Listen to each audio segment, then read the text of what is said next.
And we are back with Lisa Waters Lane in the studio. She comes each week. It just does a whole segment just for her, just so I can spend more time with a pretty gal in my office, in my studio. So welcome back. Thank you. Good to be back. Yeah. So the spring season, it feels like things are going. So it's like people are starting to come in. It's crescendoing. It's starting to go. And then by, I don't know, the end of this month, it's like, mayhem, oh my gosh. So we switched all the garden classes to Fridays at 3 instead of Saturdays morning, just because the facility literally just won't handle that amount of traffic, gardeners and a class. And so it takes a prep, so we can spend more time with the students and answer questions without the pressure of, we need to free up the parking lot. Boss, what's going on? Stop talking. I know. It gets to that sometimes. So there'll be Friday afternoons until the end of April. Right. Then we can take a break. Yep. During the peak of the season and come back in June. June 10th or 14th. I have to look. It's on our website, checkwatersgardencenter.com. There you go. That's where you kind of look, but we'll start back. So the facility every day won't handle class, and we just had to take a break. And the team, I want them focused on gardeners. I don't want them focused on clearing out the greenhouse, setting up chairs, just help customers put better plants in. I don't know. So anyway. Yeah. So what do you have for us? So what's going on? So we've had many trucks arriving. Spring is definitely in full gear, I would say. And I think we're safe to plant. I do too. That being said, always watch the weather. Well, but I think we're safe to plant. So we've been getting a lot of annuals in. So those plants, like one season, one and done, but they're beautiful throughout that season. But we're also getting some nice perennials in. So most of your perennials tend to be more heat loving, but we have a nice selection of ones that are coming in now that are beautiful. And I brought in a few to show everybody. So we've gotten some really cool lavenders in. So I brought those. Those are funky. I've never seen the white one. What is that? Is that a ghost or what is that? So this is a Spanish lavender. This is the white. I don't know if it's Javelin. You're just thinking Javelina. I know. You're not trying to. This is not Hispanic. You pronounce the J's in So this is a white Javelin Spanish lavender. So you can see the tips of it. It's got a little bit of lavender color in the blossom, but the tips are white. So very, very unique. Yeah. Nice to mix out there with some of your dark purple lavenders. Gives you a really nice contrast for that. The other one that I really like, so this is Ghostly Princess. The name's kind of funky, but sounds terrible. Sounds like Dracula would grow it or something. Ghostly Princess. The foliage Princess on it is kind of a silvery, that's true. Cool, silvery gray foliage with a light lavender blossom on it. It's got a pink. It's got a pink tip to it, pink feather to it. Yeah. So really nice ones to contrast with those dark purple lavenders that we have. So traditional. So these are Spanish. Both are Spanish. And so Spanish is the one you see on the front of magazines. It's got the great big flower head with the like a bumblebee. Like a bumblebee. Yeah, it's hovering above it. There's also French lavender. That's the one you do mainly the fragrance of potpourris. It's got more oils in it. Right. And then there's English lavender, which is the great big bolt. That's the landscape variety. Right.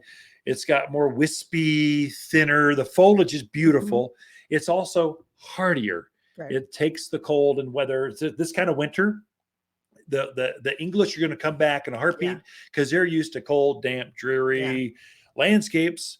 French and Spanish, like bright, hot weather kind of stuff. Yeah, they're perfect for those really hot areas in your yard, in front of a retaining wall, wherever you got a really hot spot. That is perfect for lavender. So I definitely recommend Javelin Forte, white, and you have Ghostly Princess, Spanish lavenders. Right. Two of them. Plus, we've got the traditional. We've got some Munsteads in. We got some Goodwin Creek in, which are the more traditional English lavenders. So I also brought. This is really pretty. This is Nepeta, otherwise known as Catmint. Yeah. So this is another one that's just great for hot spots in the yard. It's so big, it's taking up the camera. So there we go. We'll try to. It's a nice kind of more low growing. makes a nice mound, I would say. Probably 18 to 20 inches is how far it spreads out. Just perfect for those spots that nothing else has been able to grow in. Animal resistant. It's in the herb family. Yep. So it is animal resistant. We have this one actually in the landscapes at the garden center, which the javelinas go through They ravage. all the They time. ravage. Yep. And they do not bother this definitely. at all. So if you've had a trouble spot before, this is perfect to throw in there. Normally this would be in bloom in April. So ours, I just cut ours back real hard last weekend, I think. So I cut it way back, and underneath all that matted, old There's last some year's new growth, coming out. it's already up 4 inches. So it's usually it would be in bloom by now, but I think just by cutting back the old last year's foliage, exposing it to this kind of weather that's coming right now, the sun and the warmth, it'll be in bloom in 2 weeks, and it will not stop blooming through the season. This is one that benefits if you cut it back or deadhead it in the peak of the spring when it's done blooming, then fertilize it. It'll come right back into bloom again. You can have this thing bloom 4 or 5 times up until a hard frost. Oh yeah, it's amazing. Easily. Every yard should have at least one catmint, or what's the botanical in that? Nepeta, not Peta. That's a good name. Nepeta. If I had another son, I'd name him Nepeta. No, that would be bad. Also good for container gardening. So if you're not into throwing stuff in the ground, excellent on the edge of a large container. Kind of spill over and be really pretty there too. So what is your absolute favorite? You can only have one. You're going to a desert island, you and your plant. It's going to be a perennial. What would be the one perennial you'd take on a desert island with you? I don't know. Just name one. First one that comes to mind. Ooh, I can't do it. I'm out. Really? I would go autumn sage. For me, Salvia greggii, just because it blooms a long time. Hummingbirds love it. It would bring in the butterflies. It would just be a great little plant. It gets knee high. It doesn't take much care. If I only had one and I wanted to sip coconut juice on my beach, on my private island by myself for the next 5 years, it would definitely be autumn sage. That's a good one. That's a good pick. That's mine. You can bring one yourself. What I like the Centranthus. Oh, that's interesting. It just blooms so crazy long. That's Jupiter's beard, right? Jupiter's beard. So that's a native. That's a good choice. Well, thank you. Yep. So that's a good hardy, easy to care for. Hummingbirds again. Right. Love it. Love that. Do we have Centranthus? We have lots of salvias in the autumn sage. Yep. Centranthus, not yet, but it's coming. Okay. Yeah. It's definitely coming. So that's a good native plant that you should have in your yard. Perennial. That ours is already up. Again, I cut everything back. All the perennials got back last week, and now it's already up ankle high. And within 2 weeks, it'll be blooming, covered in pink flowers, and it won't stop until next winter. Right. And then it's one that reseeds throughout the yard, kind of like Gaillardia. It just keeps reseeding, or blanket flower. They call it, the common name's blanket flower, because eventually it's going to blanket your yard with this beautiful sunflower type flower that blooms nonstop, and animals don't eat them. Right. Isn't that interesting?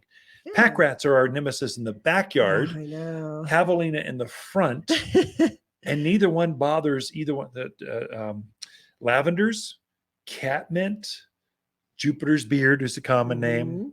Was the other one? Salvias. They don't bother any of those. Not at all. Amazing. Yeah.